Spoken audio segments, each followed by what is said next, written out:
Kids Coaching. Hari ini kita akan mengenal tipe-tipe belajar anak.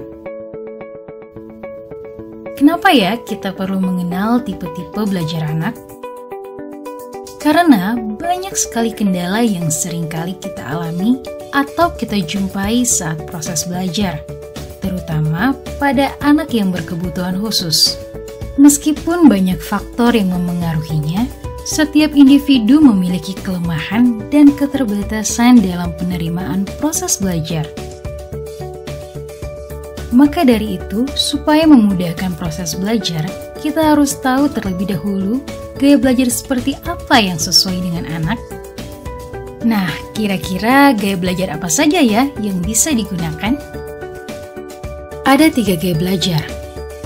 Pertama, tipe visual, yaitu berfokus pada penglihatan. Saat mempelajari hal baru, biasanya tipe ini perlu melihat sesuatu secara visual untuk lebih mudah mengerti dan memahami. Selain itu, tipe visual juga lebih nyaman belajar dengan penggunaan warna-warna, garis, maupun bentuk. Itu sebabnya orang yang memiliki tipe visual biasanya memiliki pemahaman yang mendalam dengan nilai artistik seperti panduan warna dan lainnya. Jika kamu memiliki karakteristik berikut ini, berarti kamu termasuk tipe visual. 1. Mudah mengingat dari yang dilihat daripada yang didengar. 2. Lebih suka membaca daripada dibacakan. 3. Berbicara dengan tempo yang cukup cepat. 4. Lebih menyukai melakukan demonstrasi daripada pidato. 5. Sulit menerima instruksi secara verbal, kecuali ditulis.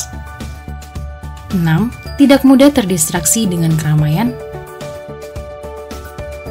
Dan 7. Suka menggambar apapun di kertas. Berikut ini adalah cara belajar yang tepat untuk visual. 1. Memilih metode atau media yang menggunakan gambar maupun video yang menarik.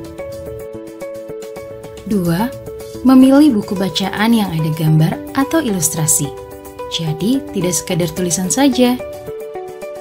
3. Jika belajar atau membaca sambil melakukan doodling, yaitu mencoret-coret buku atau lebih mudahnya menggarisbawahi atau memberi tanda. Hal ini dilakukan supaya lebih dapat mengingat materi. Contohnya, materi yang penting diberi tanda spidol warna merah. Keempat, menggunakan spidol warna-warni saat membuat catatan. Dan kelima, mencari aktivitas yang berhubungan dengan gambar, warna, dan bentuk. Hal ini akan lebih mempermudah anak dalam mengenal konsep atau memberikan pembelajaran baru.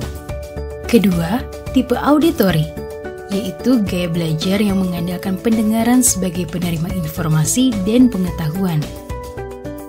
Orang tipe belajar ini tidak masalah dengan tampilan visual saat mengajar. Yang penting adalah mendengarkan pembicaraan guru dengan baik dan jelas. Nah, makanya tipe auditori biasanya paling peka dan hafal dari setiap ucapan yang pernah didengar, bukan apa yang dilihat. Kalau ada teman yang hobi mengingatkan kelas untuk tenang, bisa jadi teman kamu termasuk tipe auditori. Jika memiliki karakteristik berikut ini, berarti kamu termasuk tipe auditori. 1. Suka mengingat sesuatu dari apa yang didengar daripada apa yang dilihat. 2. Senang mendengarkan. 3. Mudah terdistraksi dengan keramaian. 4. Kesulitan dalam tugas atau pekerjaan yang melibatkan visual. 5. Pandai menirukan nada ataupun irama suara. 6. Senang membaca dengan mengeluarkan suara atau menggerakkan bibir. 7. Biasanya merupakan pembicara yang fasih. Dan 8. Mudah dalam mengingat nama saat berkenalan dengan orang baru. Berikut ini adalah cara belajar yang tepat untuk tipe auditori. 1. Mendengarkan musik yang disukai. 2. Mengenalkan konsep bentuk, angka, dan yang lainnya, bisa menggunakan metode suara atau orang berbicara. Cara ini lebih cepat direspon daripada menggunakan gambar. 3. Memberikan instruksi verbal akan lebih mudah dipahami daripada gestural.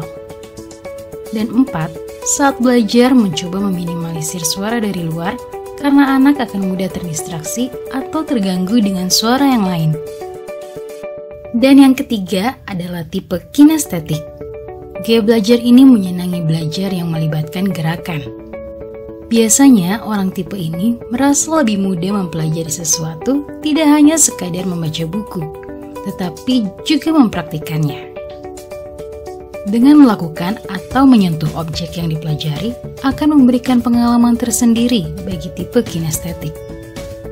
Makanya, orang yang memiliki gaya belajar tipe ini biasanya tidak akan betah berdiam terlalu lama di dalam kelas.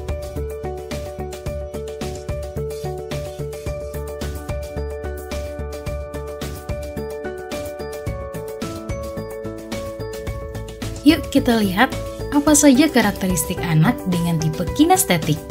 1. Menyenangi belajar dengan metode praktik. 2. Kadang kesulitan dalam menulis tetapi pandai dalam bercerita. 3. Menyukai aktivitas yang melibatkan gerakan tubuh seperti olahraga atau menari. 4. Saat berkomunikasi banyak menggunakan isyarat gerak tubuh. Dan kelima, menghafal dengan cara berjalan atau melihat.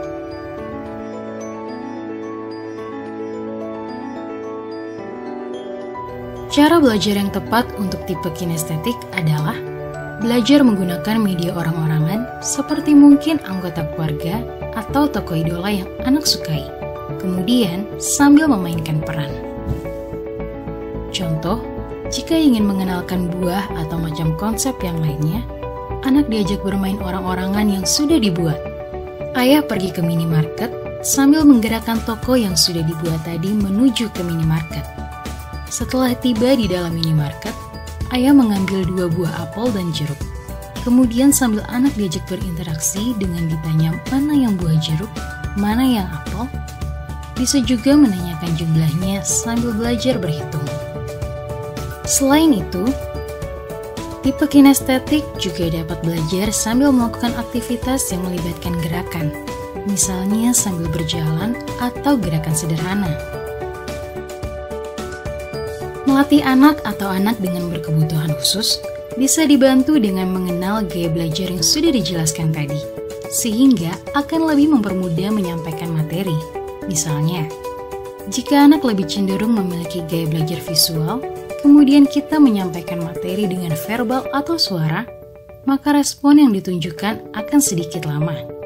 Dan bisa jadi menambah kecemasan anak karena merasa kesulitan.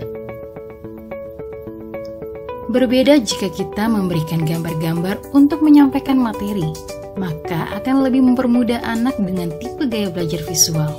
Begitu juga sebaliknya dengan gaya belajar auditori. Namun perlu diingat, untuk melatih, perlu dilakukan repetisi atau diulang-ulang sampai anak memahami. Bukan berarti jika belajar menggunakan metode tertentu, anak tidak dapat menggunakan gaya belajar yang lain. Tetap bisa, namun akan memerlukan waktu yang lebih lama dibandingkan ketika kita sudah dapat memahami gaya belajar apa yang tepat untuk anak. Semoga informasi ini bermanfaat bagi orang tua atau pengajar yang kesulitan menyampaikan materi saat anak belajar. Thank you for watching and see you on the next video.